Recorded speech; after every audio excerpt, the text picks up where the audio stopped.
heard about the player, former LSU player, who took his life, right? Let me do this. Let's have a moment of silence for this young brother. Let's have a moment of silence. All right, with that being said, let's talk. Now, unfortunately, this young brother, man, was going through some stuff, right? And so, the story I'm seeing, he supposedly was in a police chase. He was 24-year-old young man, led the police on a chase. And after that chase, man, he felt like he couldn't go on. And unfortunately, he ended himself, with a pistol, self-inflicted gunshot wound. I don't know, man. It's one of those things kind of hard to really wrap your head around, right? Because a young man who's about to get the opportunity of playing pro ball was projected as a possible first round pick, but he got into some trouble. He got into some trouble and was going to be charged with negligent homicide on a hit and run. And unfortunately, these young guys, man, don't always think. You know what I'm saying? They don't always make the right decisions. They don't always do the right things in critical moments. In this situation right here, this young man made a bad decision, by getting into an accident, hitting somebody, and then fleeing. That's not good. And I hate to see that for that young man. I hate to see him make decisions like that, but then compile another bad decision on another bad decision by running. It's one thing you have an accident, right? It happens.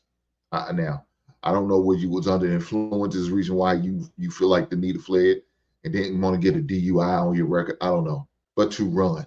It's obvious the young man didn't want to face his consequences. Whatever consequences was going to come his way, he didn't want to face them. He didn't want to accept them. And he chose to do something else. But brother, eyes in the sky, big brother's always watching. That's the thing about it. You're not going to go anywhere where somebody won't either see you, catch you, get you on camera, get you witness or something.